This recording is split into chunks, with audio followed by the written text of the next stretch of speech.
সবাই নাসিরউদ্দিন আহমেদ পিন্টুকে ছিলেন। তিনি ছিলেন একজন দেশপ্রেমিক এবং এই দলের একজন সংগঠক, যিনি হাজার হাজার নেতা কর্মী সৃষ্টি করেছিলেন। এই যে আজকে আমরা এখানে দাঁড়িয়ে বক্তব্য দিচ্ছি, আমরাও সত্যিকার অর্থে নাসিরউদ্দিন আহমেদ পিন্টুর হাত ধরে আমরা এই ছাত্র দলে আমরা কিন্তু যখন নাসিরউদ্দিন আহমেদ পিন্টু ভাই ছাত্র দলের সেক্রেটারি, তখন মহানগর যখন তিনি আছেন প্রেসিডেন্ট ছিলেন, তখন উনি যখন সেক্রেটারি তখন আমি ওয়ার্ডের প্রেসিডেন্ট, উনি যখন সভাপতি হয় তখন আমি থানার সেক্রেটারি।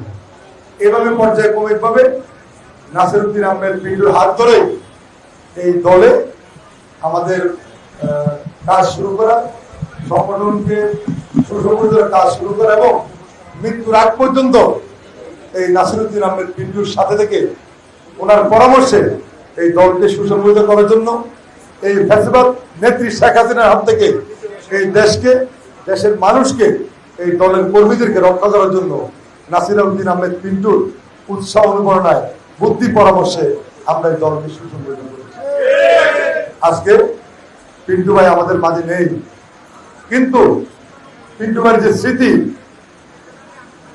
সংগঠনের প্রতি ভালোবাসা, দেশের প্রতি যে ভালোবাসা, নেতা কর্মীদের প্রতি যে ওনার কমিটমেন্ট, তার কারণে নাসিরউদ্দিন আহমেদ পিন্টু যুগ যুগ ধরে আমাদের হৃদয়ে তিনি বেঁচে থাকবেন। আমরা যতদিন বেঁচে থাকবো, যতদিন আমাদের এই দল থাকবে, এই দেশ থাকবে, আমরা নাসিরউদ্দিন আহমেদ পিন্টুর অবদানকে কখনো অস্বীকার করব। আমরা ওনাকে সবসময় ওনাকে আমরা স্মরণ করি, কারণ এই দলের দুঃসময় নাসিরউদ্দিন আহমেদ পিন্টুদের মতো লোকদের অনেক অভাব ছিল, অনেক রিস্ক দিয়েছেন, জীবনের মায়া ভুলে গিয়ে যে কোনো কর্মসূচিতে নাসিরউদ্দিন আহমেদ পিন্টুর যে নেতৃত্ব, সেই নেতৃত্বে ঢাকা সহ সারা বাংলাদেশের মানুষ, ছাত্রদল, যুবদল, উনি ছাত্রদল করেছিলেন, সেই সংগঠনটি সারা বাংলাদেশে ঐক্যবদ্ধ ছিল।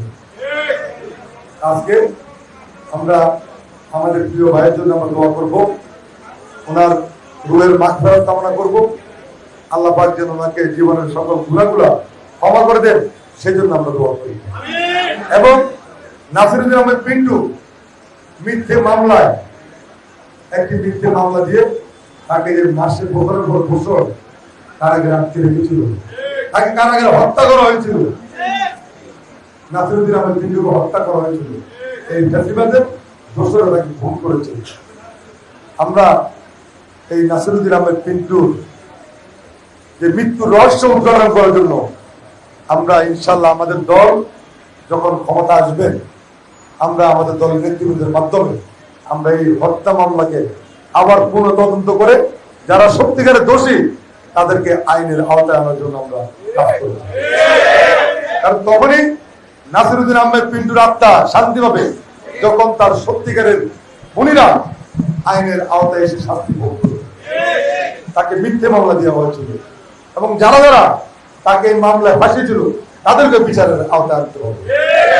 তাই প্রিয় বন্ধুরা, যে স্বপ্ন নাসিরউদ্দিন আহমেদ পিন্টু দেখেছিলেন, এই বাংলাদেশে একটি সুন্দর বাংলাদেশ প্রতিষ্ঠা করবে, এই দলকে সুসংগঠিত করবে, এই দলকে ফ্যাসিবাদ মুক্ত করবে, দেশকে ফ্যাসিবাদ মুক্ত বাংলাদেশের প্রতিষ্ঠা করবে, সেই আন্দোলনে নাসিরউদ্দিন আহমেদ পিন্টু সকল সময় মৃত্যুর আগ পর্যন্ত ছিলেন। আমাদের প্রিয় নেতা সালাম ভাই তিনি বলেছেন যে জেলখানায় থেকেও নাসিরউদ্দিন আহমেদ পিন্টু যারা বাইরে ছিলেন তাদের থেকে অনেক বেশি শক্তিশালী এবং সক্রিয় কর্মী হিসাবে, নেতা হিসাবে তিনি কাজ করেছিলেন। নাসিরউদ্দিন আহমেদ পিন্টু মৃত্যুর আগেও তিনি এই ঢাকা মহানগর বিএনপির নেতা ছিলেন এবং সকল সময় তিনি যে কোনো ভাবে খবর পাঠাতে কাজ করতেন। কিভাবে দলকে ফ্যাসিবাদ মুক্ত করা যায়, এই ফ্যাসিবাদের হাত থেকে কিভাবে এই দলকে রক্ষা করা যায়, কিভাবে আমাদের নেত্রীকে মুক্ত করা যায়, সকল বিষয়ে সকল সময় নাসিরউদ্দিন আহমেদ পিন্টু কাজ করেছেন। তাই প্রিয় বন্ধুরা, বক্তব্য দীর্ঘায়িত করবো না, আমরা বিদ্যালয়ের জন্য দোয়া করবো। ইনশাআল্লাহ আগামী দিনে নাসিরউদ্দিন আহমেদ পিন্টুর যে দেখানো পর যেভাবে সংগঠনকে শক্তিশালী করতেছিলেন, আমরা সকল ঐক্যবদ্ধ হবে দেশ নেত্রী বেগম খালেদা জিয়ার নেতৃত্বে এবং দলের ভারপ্রাপ্ত চেয়ারম্যান তারেক রহমানের নেতৃত্বে এই দলকে আমরা সুসংগঠিত করব, এই দলকে আমরা সামনে এগিয়ে নিয়ে যাব। একটি সুষ্ঠু নির্বাচনের মাধ্যমে একটি গণতান্ত্রিক সরকার প্রতিষ্ঠার জন্য আমরা ঐক্যবদ্ধভাবে কাজ করব। সেই প্রত্যাশায় আজকের মতো বিদায় নিচ্ছি। খোদা হাফেজ।